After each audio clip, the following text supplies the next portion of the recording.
അച്ഛൻ ചെറുപ്പത്തിൽ മരിച്ചു. പിന്നെ സമ്പാദ്യമൊന്നുമില്ല. പിന്നെ വളർത്തണം, ചെലവ് കഴിയണം, പിന്നെ മോനെ പഠിപ്പിക്കണം. മോന് പഠിക്കണമെന്നുണ്ട്. അപ്പൊ ഞാനായിട്ട് ഇനിയിപ്പോ അത് മുടക്കണ്ടല്ലോ. പിന്നെ കൊണ്ട് കഴിയണ മാതിരി പഠിപ്പിക്കാം.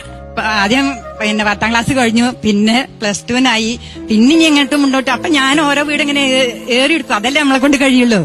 അന്നൊന്നും ഇത്ര ശമ്പളമില്ലല്ലോ, കുറഞ്ഞ വരുമാനത്തിന്. എന്നിട്ട് ചെലവ് കഴിയണം, മോന്റെ പഠിപ്പ് കഴിയണം.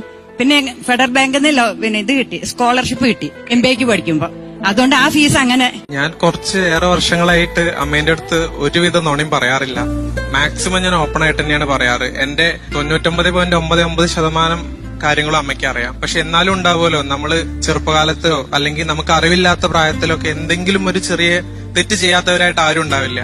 അങ്ങനെ എന്റെ ഒരു സ്വാർത്ഥതയോണ്ട് പറഞ്ഞൊരു നുണ, അത് ഇന്ന് തന്നെ വേട്ടയാടിക്കൊണ്ടിരിക്കുകയാണ്. വല്ലാത്തൊരു ഫീൽ ഉണ്ട് എനിക്ക്. എന്നോട് തന്നെ ഒരു ദേഷ്യം തോന്നുന്ന ചില സമയങ്ങളിൽ ഒന്നാണത്. അതാണ് ഇപ്പൊ ഞാൻ അമ്മയുടെ അടുത്ത് പറയണമെന്ന് വിചാരിക്കുന്നത്. ഇപ്പോഴുള്ള അമ്മ നല്ല ഭംഗിയുള്ള അമ്മയാണ്. പക്ഷെ ഞാനൊരു 10ലൊക്കെ പഠിക്കുന്ന സമയത്ത് അമ്മയുടെ രൂപം ഇങ്ങനെ ആയിരുന്നില്ല. എനിക്ക് ഞാൻ 10ൽ പഠിക്കുമ്പം അമ്മയ്ക്ക് 55 വയസ്സുണ്ട്. 40 വയസ്സിലാണ് ഞാൻ ഉണ്ടായത് അമ്മയുടെ. അപ്പം 55 വയസ്സുള്ള ഒരു അമ്മേനേക്കാളും പ്രായം തോന്നുമായിരുന്നു എന്റെ അമ്മേനെ കാണുമ്പോ. നരച്ച മുടി, മെലിഞ്ഞ ശരീരം, ഒട്ടിയുണങ്ങിയ കവിള് കണ്ടു കഴിയുമ്പോ തന്നെ നമുക്കൊരു വല്ലാത്തൊരു രൂപമാണ്. അതുകൊണ്ട് തന്നെ എനിക്ക് എന്റെ ഫ്രണ്ട്സിന്റെ അടുത്തോ അല്ലെങ്കിൽ എന്റെ ബാക്കിയുള്ള എന്നെ അറിയുന്നവരുടെ അടുത്തോ ഇതാണ് എന്റെ അമ്മ എന്ന് തന്നെ പറഞ്ഞ് പരിചയപ്പെടുത്താൻ എനിക്ക് ഭയങ്കര ഒരു അപകർഷതാബോധം ഉണ്ടായിരുന്നു.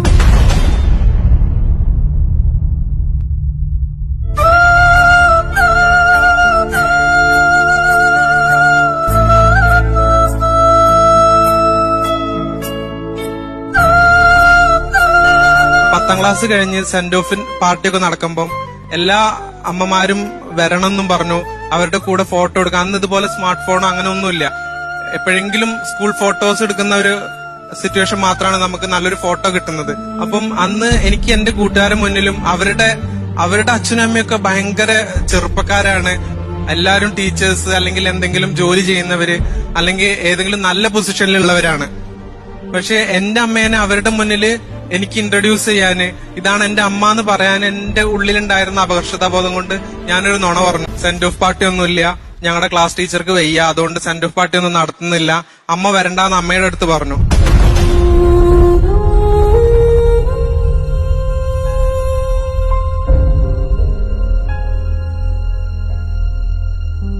പകരം ടീച്ചറുടെ അടുത്ത് ഞാൻ പറഞ്ഞു, എന്താ അമ്മയ്ക്ക് തീരെ വയ്യ, നടുവാകെ പ്രോബ്ലം ആയിട്ട് കിടപ്പിൽ തന്നെയാണ്. പക്ഷെ അമ്മ ഒരു പ്രോബ്ലം ഇല്ലാണ്ട് എണീറ്റ് നടക്കുന്ന സമയത്ത് ഞാൻ അങ്ങനെ ഒരു നുണ പറഞ്ഞു. ആ നുണ എന്നെ വല്ലാണ്ട് ഇപ്പോഴും വേട്ടയാടിക്കൊണ്ടിരിക്കുന്നുണ്ട്. എന്താ സംഭവം എന്ന് വെച്ച് കഴിഞ്ഞാൽ, ചിലപ്പം ഞാൻ അന്ന് പറഞ്ഞ ആ ഒരു നുണ കൊണ്ടാണോ അമ്മയ്ക്ക് ഇങ്ങനെ വെയ്യാണ്ടി ആവുന്നത്, അല്ലെങ്കിൽ അമ്മയ്ക്ക് ഓരോ സമയത്തും എന്തെങ്കിലും വെയ്യാണ്ടി ആവുമ്പോ എനിക്ക് പേടിയാ. ഞാൻ അന്ന് എന്തിനാണ് അങ്ങനെ നുണ പറഞ്ഞത്? എന്തൊക്കെ പറഞ്ഞാലും 15 വയസ്സുള്ള കുട്ടിയല്ലേ, ആ കുട്ടിക്ക് ബോധം വേണ്ടേ? പക്ഷെ അങ്ങനെയൊന്നും ഞാൻ ചിന്തിച്ചില്ല. ഞാൻ ഓപ്പണായിട്ട് എല്ലാരും മുന്നിലും അമ്മേനെ കാണിക്കാനുള്ള മടികൊണ്ട് അങ്ങനെയൊക്കെ പറഞ്ഞു പോയതാണ്.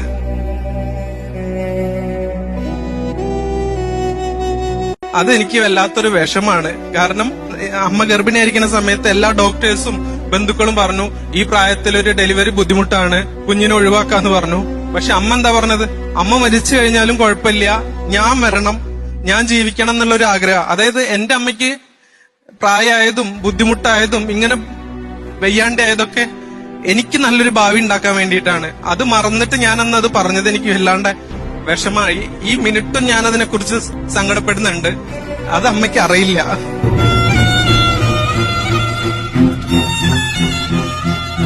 സോറി അമ്മ.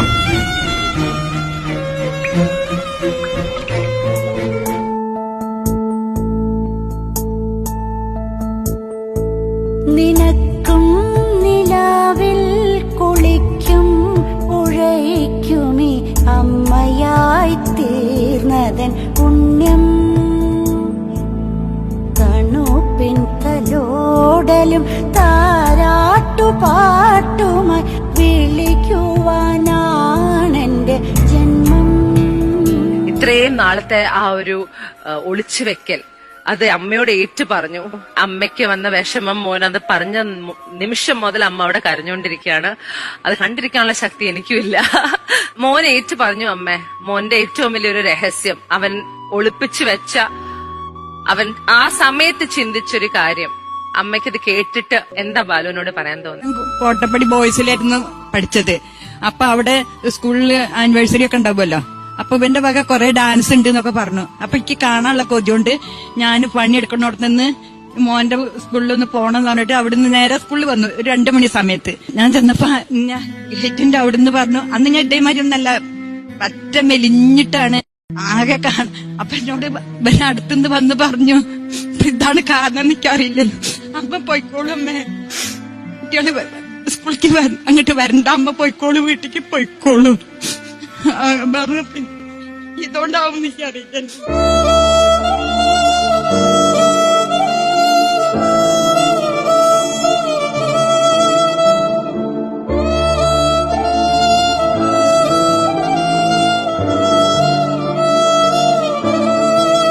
കരയണ്ട അമ്മ, കരയാതിരിക്കൂ. ഞങ്ങൾക്ക് എല്ലാവർക്കും വിഷമാവും. അപ്പൊ എനിക്ക് അവന്റെ കാണാനുള്ള കൊതിക്ക് വന്നത്. ബാലു